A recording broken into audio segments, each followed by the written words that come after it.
Amados irmãos, graça e paz da parte de Deus, nosso Pai, de nosso Senhor Jesus Cristo. Estamos aqui outra vez para, esta noite, levarmos aos que nos ouvem uma porção da palavra de Deus. E antes de mais nada, quero orar.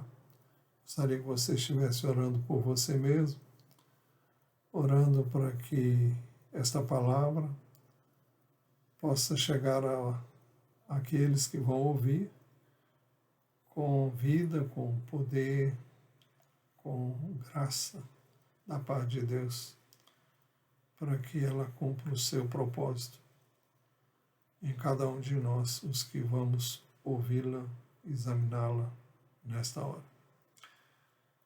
Pai, em nome de Jesus, te rogo que tu venhas nos assistir agora. A mim, na transmissão da palavra, capacitando-me com graça, sabedoria, para que eu a transmita na dependência plena do teu Espírito. Quanto aos que nos vão ouvir, que o Senhor esteja abençoando cada vida, falando individualmente a cada pessoa conforme a tua sabedoria, conforme o conhecimento que tens de cada um, para que os teus propósitos sejam plenamente levados a termo naqueles que vão ouvi-lo. Nós te rogamos e te suplicamos no precioso nome de Jesus. Amém. Irmãos, esta é a segunda mensagem sobre princípios sobre a prática da oração. A primeira mensagem foi no último domingo e na primeira mensagem nós vimos 4 princípios sobre a prática da oração. Primeiro princípio, você deve reconhecer que a oração é uma batalha espiritual. Segundo princípio, você deve reconhecer que a oração é uma batalha espiritual, logo haverá oposição. Terceiro princípio, você deve reconhecer a importância da unidade na luta contra o inimigo. Em quarto lugar, você deve reconhecer o inimigo, porque toda boa dádiva e todo dom perfeito vem do alto. Hoje queremos ver outros princípios. O quinto princípio, o primeiro a ser visto hoje, é que você deve ter certeza que as promessas de Deus incluem tudo que você espera receber. Então vejamos uma promessa de Jesus sobre a oração. João capítulo 15, versículo 7. Jesus disse assim: pedirão o que quiserem e lhes será feito. Essa é a promessa, mas a promessa tem 2 condições. Ele disse antes: se permanecerem em mim e as minhas palavras permanecerem em vocês, pedirão o que quiserem e lhes será feito. Se cumprirmos as condições, teremos então a promessa. A primeira condição é se permanecermos em Jesus. Se permanecer em mim, ele disse. O que é permanecer em Jesus? Permanecer em Jesus é estar vinculado, ligado a Ele. Caracteriza comunhão, dependência e submissão incondicional a Jesus. No mesmo contexto, no Evangelho de João, capítulo 15, versículo 4, ele diz: permaneçam em mim e eu permanecerei em vocês. Como o ramo não pode produzir fruto de si mesmo se não permanecer na videira, assim vocês não podem dar fruto se não permanecerem em mim. Esse texto que eu acabei de ler fala da necessidade que temos de permanecer nele. E se o fizermos, ele permanecerá em nós. E ele está usando como figura uma videira, na qual nós somos os ramos e ele é a videira. Nenhum ramo pode produzir fruto se não estiver na videira. Então é necessário que nós estejamos vinculados a Ele. Por isso que esse mesmo capítulo, um pouco mais adiante, nos versos 9 e 10, Jesus fala ainda de um vínculo de amor que nos une a Ele, que tem como característica a obediência. João 15, 9, versículos 9 e 10. Ele disse assim: como o Pai me amou, também eu amei vocês. Permaneçam no meu amor. Se vocês guardarem os meus mandamentos, permanecerão no meu amor, assim como também eu tenho guardado os mandamentos de meu Pai, e no seu amor permaneço.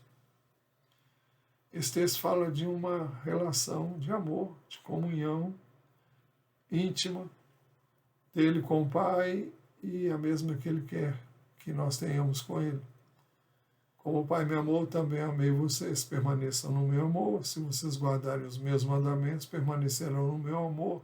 Assim como também eu tenho guardado os mandamentos de meu Pai e no seu amor permaneço.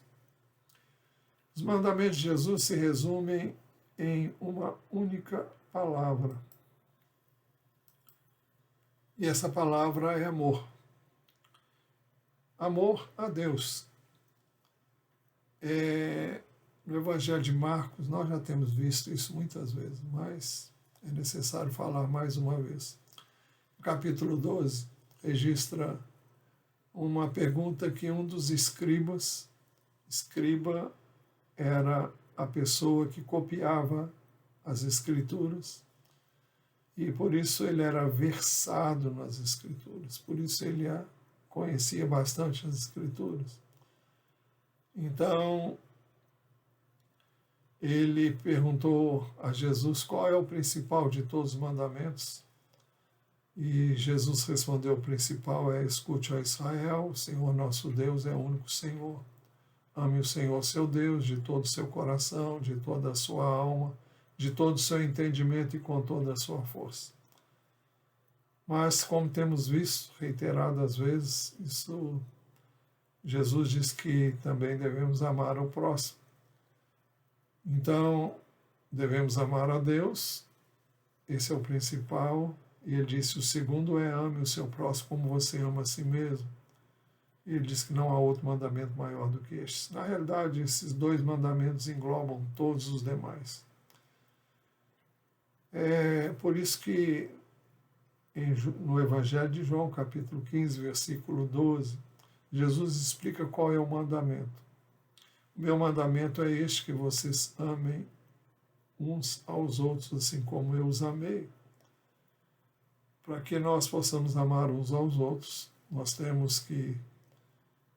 Esse amor não é nosso, esse amor vem de Deus.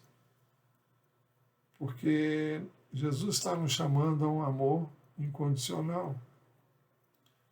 E não aquele amor que você dá em retribuição ou que você recebe.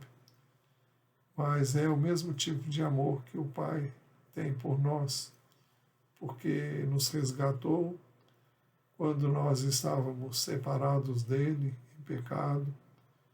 Então foi dessa maneira que ele nos reconciliou com ele através de Jesus Cristo. Mas a primeira condição para se obter a promessa é essa: se permanecerem em mim, pedirão o que quiserem e lhes será feito.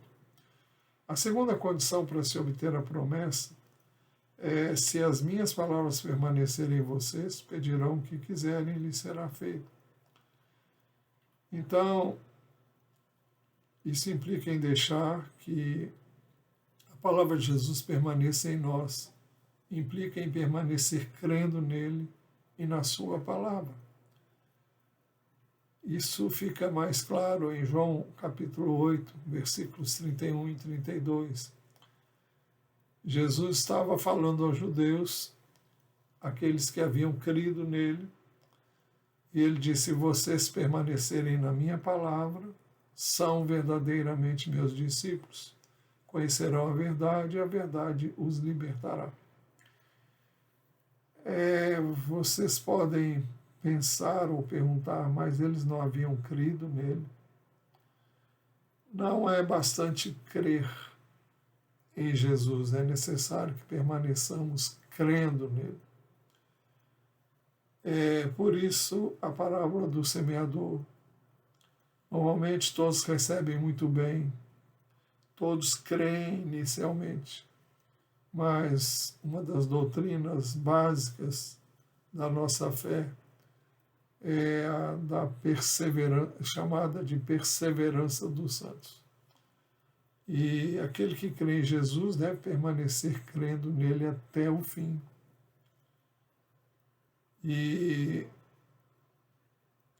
Jesus sabia, talvez não, eu creio que ele sabia sim, que aqueles judeus não iam permanecer. Por isso que logo depois eles continuam conversando com Jesus, e Jesus disse que eles tinham por pai o diabo. Capítulo 8, versículo 44. Jesus é muito claro ao dizer isso, mas ele disse isso aos mesmos que haviam crido nele. E Jesus disse: se vocês permanecerem na minha palavra, são verdadeiramente meus discípulos. Conhecerão a verdade, e a verdade os libertará. Nós somos libertos de N práticas errôneas que em nossa vida, à medida em que nós conhecemos a verdade. A verdade traz luz, traz entendimento, e é assim que as pessoas são transformadas. A primeira verdade que as pessoas têm que crer e receber é que Cristo foi à cruz por nós, derramou ali o seu sangue para nos redimir de todo pecado. Mas depois dessa fé inicial, nós precisamos continuar crendo naquilo que ele disse. E as suas palavras estão registradas nos 4 evangelhos. E nós temos que conhecer essa palavra, e à medida que a conhecermos, nós vamos sendo libertos de tudo aquilo que nos aprisiona. Essa libertação é a libertação do pecado. A fé verdadeira tem como base a palavra de Cristo. Por isso que Romanos 10:17 diz assim: e assim a fé vem pelo ouvir e ouvir pela palavra de Cristo. Quanto mais ouvimos, quanto mais tomamos conhecimento da palavra, nós temos mais fé e vamos praticar aquilo que vamos ouvindo e entendendo. Então, é uma revelação progressiva que o Senhor faz de si mesmo através da sua palavra a nós. Assim, é fácil verificar que as duas condições para obtermos a promessa estão intimamente ligadas. Se permanecerem em mim, as minhas palavras permanecerem em vocês, pedirão o que quiserem, lhes será feito. Isso porque o exercício da fé exige permanência em Jesus e a permanência da sua palavra em nós. É por isso que só podemos orar com fé se o fizermos de acordo com a palavra, de acordo com a vontade de Deus. Escrevendo a sua primeira epístola, o apóstolo João, capítulo 5, versos 14 e 15, diz: e esta é a confiança que temos para com Ele, que se pedirmos alguma coisa segundo a sua vontade, Ele nos ouve. E se sabemos que Ele nos ouve quanto ao que lhe pedimos, estamos certos de que obtemos os pedidos que lhe temos feito. O texto é muito claro, e ele diz que a nossa fé, a nossa confiança para pedirmos alguma coisa é quando nós pedimos de acordo com a sua vontade. E onde é que nós conhecemos a vontade dele? Através da sua palavra. Se pedirmos alguma coisa segundo a sua vontade, ele nos ouve. Se sabemos que ele nos ouve quanto ao que lhe pedimos, estamos certos que obtemos os pedidos que lhe temos feito. Então, só podemos orar com fé se o fizermos de acordo com a palavra, se fizermos de acordo com a vontade do Pai, do Filho O sexto princípio: você não deve ter um só pecado que não tenha confessado e deixado. A razão é muito simples: o pecado impede que Deus nos ouça. Desde o Velho Testamento, isso é um ensino claro das Escrituras. No Salmo 66, verso 18, diz assim: se no coração eu tivesse contemplado iniquidade, o Senhor não teria me ouvido. Entretanto, Deus me ouviu e atendeu a voz da minha oração. Bendito seja Deus, que não rejeitou a minha oração, nem afastou de mim a sua graça. O texto é claro em dizer, ele nos adverte que se ele abrigasse algum desejo iníquo no coração, o Senhor não teria ouvido a sua oração. Mas ele afirma: entretanto, Deus me ouviu e atendeu a voz da minha oração. Bendito seja Deus, que não rejeitou a minha oração, nem afastou de mim a sua graça. O profeta Isaías, no capítulo 59, versos 1 e 2, diz muito claramente: eis que a mão do Senhor não está encolhida para que não possa salvar, e o seu ouvido não está surdo para não poder ouvir. Então, uma coisa fica muito clara: a mão do Senhor não está encolhida para que ele não possa acudir, salvar. Significa que a mão dele está pronta para ser estendida, e o seu ouvido não está surdo para não poder ouvir. Mas há algo que impede Deus de ouvir as nossas orações. O verso 2 diz: mas as iniquidades de vocês fazem separação entre vocês e o seu Deus, e os pecados que vocês cometem o levam a esconder o seu rosto de vocês, para não ouvir os seus pedidos. Então, são os nossos pecados, são as nossas iniquidades que impedem que Deus nos ouça. Ninguém pode dizer que não peque, que não peca. Nós pecamos de várias maneiras, mas tão pronto tenhamos conhecimento do nosso pecado, é necessário que nós o confessemos e o abandonemos. Nós não podemos abrigar pecado em nosso íntimo, não podemos concordar com a prática do mal, o mal que é condenado pela palavra de Deus. Jesus havia curado um cego de nascença. E esse cego saiu e as pessoas começaram a indagar dele como é que ele tinha sido curado, quem o tinha curado. E ele disse para os seus inquiridores, João 9,31, sabemos que Deus não atende a pecadores, pelo contrário, se alguém teme a Deus e pratica a sua vontade, a este atende. Eles estavam questionando a legitimidade de Jesus para fazer aquela cura.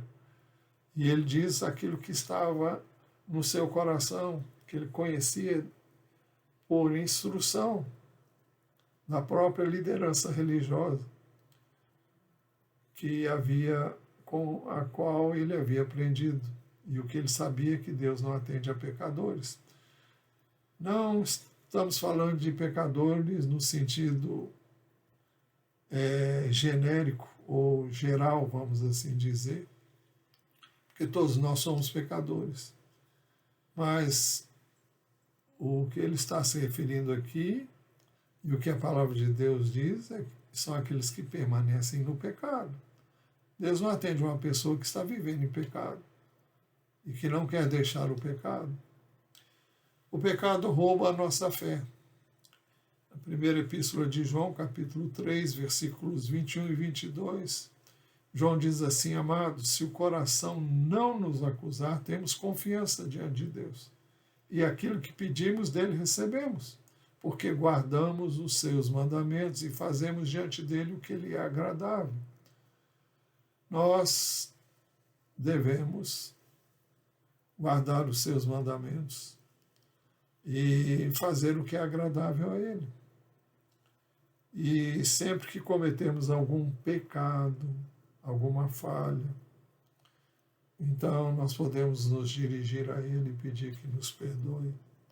Isso não é uma porta para você pecar voluntariamente, porque a Bíblia deixa muito claro que se nós pecarmos voluntariamente, depois de ter tido pleno conhecimento da verdade, já não resta sacrifício pelos pecados. Não há como nós, conhecendo a Cristo, tendo recebido dele o perdão, permanecermos no pecado. Por isso que João diz que se o coração não nos acusar, temos confiança diante de Deus. Se eu tenho um pecado que eu não confessei, não deixei, eu não tenho confiança diante de Deus. Mas se eu não tenho nada para confessar, porque já confessei, ou porque não tenho nada para confessar, porque já o fiz quando foi necessário, então eu terei confiança diante de Deus. Então, se você tem certeza que as promessas de Deus incluem tudo que você quer receber, não tenha um só pecado em sua vida que você não tenha confessado e deixado. O sétimo princípio, você não deve permitir que dúvidas enfraqueçam a sua fé. Por quê? Porque as promessas de Deus são verdadeiras e dignas de toda a nossa confiança. Deus sempre cumpriu e cumpre as suas promessas. Eu gosto muito de Josué 23:14. Josué está no final da sua vida, depois de ter feito tudo aquilo que Deus determinou que ele fizesse. E ele diz assim: eis que hoje sigo pelo caminho de todos os mortais. Ele estava antevendo a proximidade da sua morte. E ele diz: vocês sabem de todo o coração e de toda a alma que nenhuma só promessa falhou de todas as boas palavras que o Senhor seu Deus lhes falou. Todas se cumpriram, nenhuma delas falhou. Vocês prestaram atenção nisso? Eu vou ler novamente. Eis que hoje sigo pelo caminho de todos os mortais, e vocês sabem de todo o coração e de toda a alma que nenhuma só promessa falhou de todas as boas palavras que o Senhor seu Deus lhes falou. Todas se cumpriram, nenhuma delas falhou. É fantástico o que está registrado aqui em Josué 23:14. Nenhuma das promessas de Deus falhou. Todas se cumpriram. Josué tinha consciência disso e ele sabia que aquele povo sabia disso também. Jesus diz que tudo passará, mas as suas palavras não passarão. Mateus 24:35, passará o céu e a terra, porém as minhas palavras não passarão. Tudo pode passar, o céu, a terra, a Bíblia fala de um novo céu, uma nova terra, mas ele disse: porém as minhas palavras não passarão. Tudo cairá, mas a palavra do Senhor permanece para sempre. 1 de Pedro, capítulo 1, versículos 23 em diante, dizem assim estes versos: porque vocês foram regenerados não de semente corruptível, mas de semente incorruptível. Ele está se referindo à palavra de Deus como a semente incorruptível, aquela que não sofre mutação. Porque vocês foram regenerados não de semente corruptível, mas de semente incorruptível, mediante a palavra de Deus, a qual vive e é permanente. Porque toda a humanidade é como a erva do campo, e toda a sua glória é como a flor da erva. A erva seca e a flor cai, mas a palavra do Senhor permanece para sempre. Esta é esta palavra é o evangelho que foi anunciado a vocês. Então, essa boa semente é uma semente incorruptível. Essa semente incorruptível é a palavra de Deus. E foi através dela que nós fomos gerados de novo. E ela nunca deixará de se cumprir. Todas as promessas de Deus têm um amém de Jesus Cristo. Escrevendo aos Coríntios, na segunda epístola, capítulo 1, versos 19 e 20, o apóstolo Paulo escreveu: porque o Filho de Deus, Jesus Cristo, que foi anunciado entre vocês por nós, isto é, por mim e Silvano e Timóteo, não foi sim e não. Pelo contrário, nele sempre houve o sim, porque todas as promessas de Deus têm nele o sim. Por isso também, por meio dele, se diz o amém, para a glória de Deus por meio de nós. Então, aquilo que Deus diz, não é sim e não. O que ele diz que é sim, é sim. O que diz que é não, é não. Foi por isso que Jesus nos ensinou que a nossa palavra deve ser sim, sim, não, não. Assim como Deus cumpre aquilo que promete. Deus não mente e suas promessas são confiáveis. Tito 1:2. Nós lemos assim: escrevo na esperança da vida eterna que o Deus que não pode mentir prometeu antes dos tempos eternos. Ele está se referindo à promessa de vida eterna que Deus prometeu a nós que temos crido nele, no seu Filho, isso desde os tempos eternos. Por isso que as promessas de Deus são imutáveis.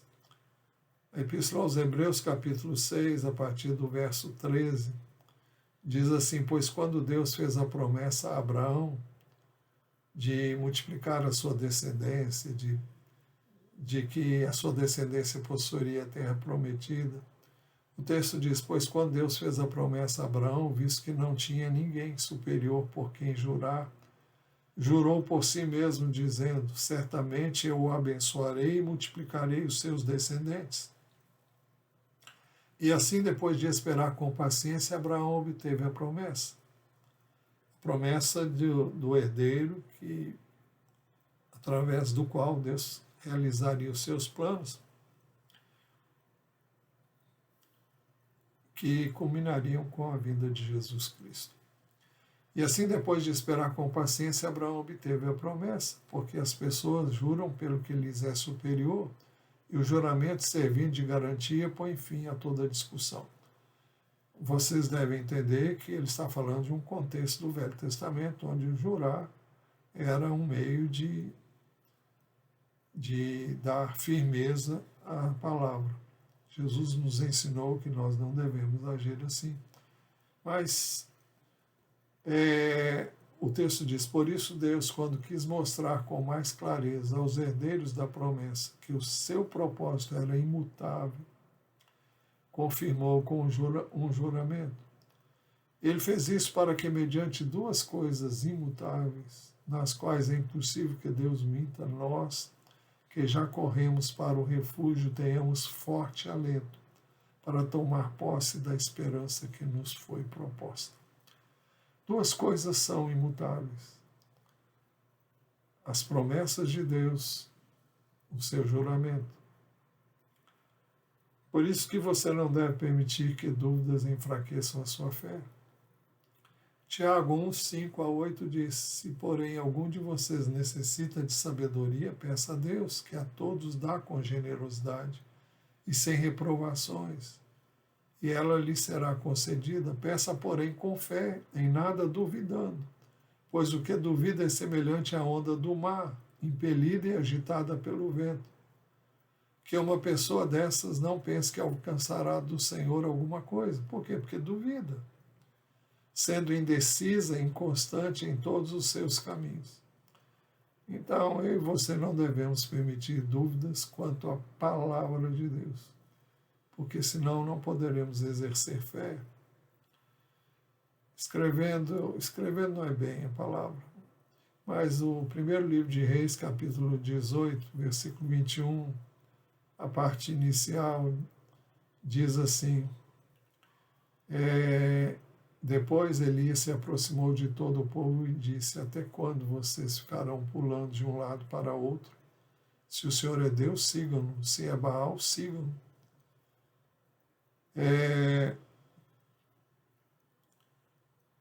Elias, pela instrumentalidade de Deus, ou como instrumento de Deus, está pedindo que o povo se defina.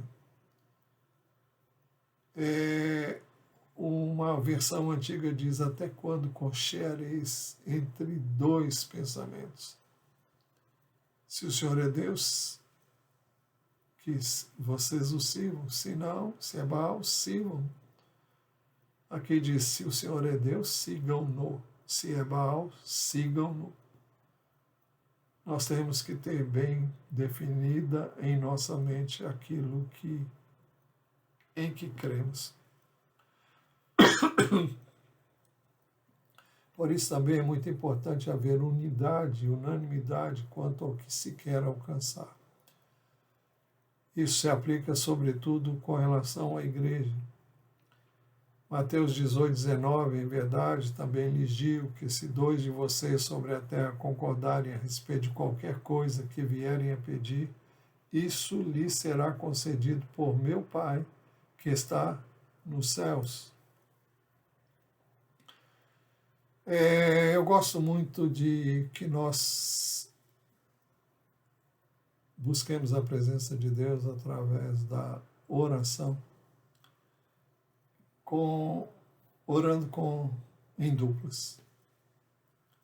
Exatamente por causa dessa promessa. Em verdade, também lhes digo que se 2 de vocês sobre a terra concordarem a respeito de qualquer coisa que vierem a pedir, isso lhe será concedido por meu Pai que está nos céus. Se eu concordo com a pessoa com quem eu estou orando acerca de alguma coisa que estamos pedindo, naturalmente isso tem que estar de acordo com os princípios que já vimos, tem que estar de acordo com a palavra de Deus. E se eu sei que Deus quer, eu posso pedir.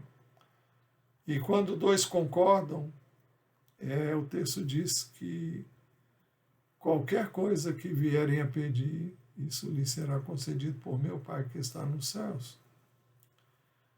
Então é muito importante a oração onde há comunhão de propósitos e vontade. Por isso a importância da unidade e da unanimidade. Por isso a igreja tem que caminhar em unidade e em unanimidade. Por isso temos pedido aos irmãos para que oremos aos domingos, pelo menos aos domingos, sempre no mesmo horário. E também cultuemos a Deus juntos. É preciso que haja unidade, haja um só propósito. Deus opera através da unidade, onde estiverem 2 ou 3 reunidos em meu nome, ele diz também nesse mesmo contexto: ali estou eu no meio deles. Mas vamos para o 8º princípio e o último que nós queremos ver nesta noite. Você deve querer de coração o que irá pedir a Deus. Jeremias 29, 10 a 14. Assim diz o Senhor: logo que se cumprirem para a Babilônia 70 anos, atentarei para vocês e cumprirei a promessa que fiz a vocês, trazendo-os de volta a esse lugar. É a promessa que Deus fez de que depois dos 70 anos de cativeiro na Babilônia, o Senhor traria o povo de volta. Então o Senhor disse na ocasião: eu é que sei que pensamentos têm a respeito de vocês, diz o Senhor, são pensamentos de paz e não de mal, para dar-lhes um futuro e uma esperança. Então vocês me invocarão, se aproximarão de mim em oração e eu os ouvirei. Vocês me buscarão e me acharão quando me buscarem de todo o coração. Serei achado por vocês, diz o Senhor, e farei com que mude a sorte de vocês. Eu os congregarei de todas as nações e de todos os lugares para onde os dispersei, diz o Senhor, e trarei vocês de volta ao lugar de onde os mandei para o exílio. Mas o Senhor disse aqui: vocês me invocarão, se aproximarão de mim em oração e eu os ouvirei. Por que ele ouviria? Ele diz: vocês me buscarão e me acharão quando me buscarem de todo o coração. Nós temos que ser coerentes. Quando oramos, devemos orar com sinceridade. É importante que nós queiramos realmente de todo o coração o que estamos pedindo. Sempre que oramos assim, Deus nos ouve. É importante que nós queiramos. Eu fico pensando que muitas pessoas são apressadas para pedirem oração em favor delas, mas eu fico perguntando a mim mesmo: será que elas mesmas estão orando pelo que elas querem que outros orem por elas? Não sei, não me cabe julgar. Mas digo isso apenas para que vocês pensem e reflitam. Todos podem orar por um pedido por um motivo que eu pedi para todos orarem, mas se eu mesmo não estou orando, se eu mesmo não estou querendo de coração isso, Deus não vai ouvir a oração, ainda que uma multidão esteja orando. Porque Deus conhece o coração e sabe o que vai no coração daquele que pede que outros orem por eles. É preciso que ele mesmo queira aquilo e que ele mesmo esteja buscando o Senhor. Que outros orem. É muito importante que a igreja ore. Eu mesmo quero que vocês orem constantemente por mim. Mas imaginem se eu não oro por aquilo que eu peço que vocês orem por mim. Há uma incoerência. Por isso que o Senhor diz: vocês me invocarão, então vocês me invocarão, se aproximarão de mim em oração e eu os ouvirei. Vocês me buscarão e me acharão quando me buscarem de todo o coração. Serei achado por vocês, diz o Senhor, e farei com que mude a sorte de vocês. Então, é uma promessa extraordinária. O povo estava no ápice da idolatria, estava no ápice do seu pecado quando essas palavras foram ditas. Por isso ele seria levado para o cativeiro. Mas lá no cativeiro, lá chegaria o momento em que a ficha deles ia cair. E eles iam buscar e iriam achar a Deus quando o buscassem de todo o coração. O Senhor disse: serei achado de vocês, diz o Senhor, e farei com que mude a sorte de vocês. Nós temos que querer realmente aquilo que nós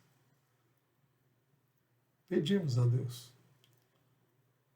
Não faz sentido orar só por orar.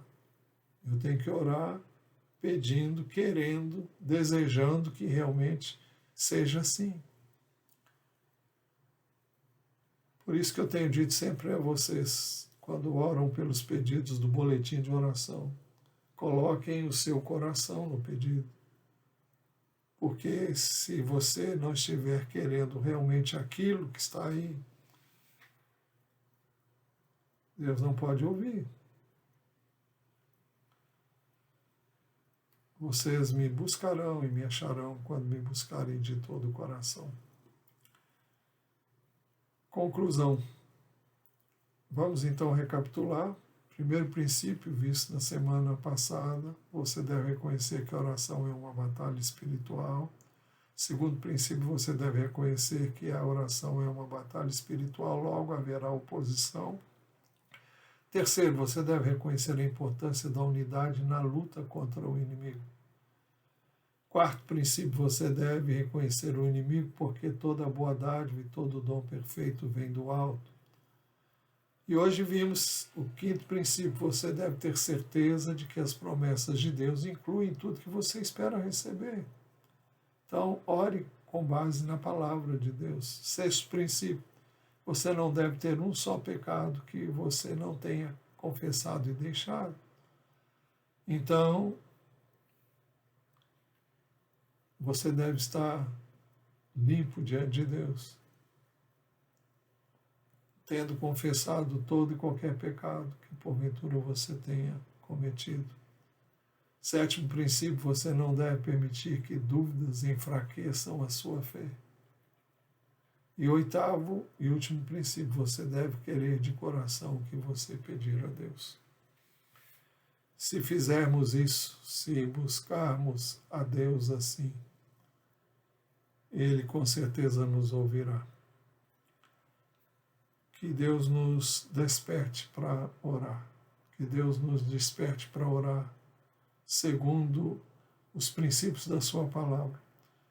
Ainda não terminamos, mas os que já vimos já nos permitem buscar o Senhor, buscando atentarmos para estes princípios, para que eles não sejam negligenciados. Vamos orar? Senhor, nós te damos graça pela tua palavra. Continuamos a pedir que o Senhor nos ensine a orar. Que o Senhor nos leve a orar como convém. Que o Senhor nos ajude a considerar cada um destes princípios que foram examinados, ou melhor, que têm sido examinados. Pedimos que o Senhor nos ajude a aplicá-los na nossa vida de oração. E que o Senhor nos ouça, não por nós mesmos, mas por Jesus Cristo. Por isso que oramos confiados unicamente nele, na sua palavra, na tua palavra, ó Deus e Pai, na palavra de teu Filho, nosso Senhor, Jesus Cristo. E é no nome dele que oramos. Amém. E agora que a graça de nosso Senhor Jesus Cristo, o amor de Deus, o Pai, a comunhão e as consolações do Santo Espírito de Deus sejam com todos nós agora e para todos sempre. Amém. Que Deus abençoe ricamente a sua vida, enriquecendo-a com a sua graça, bondade, ao longo desta semana.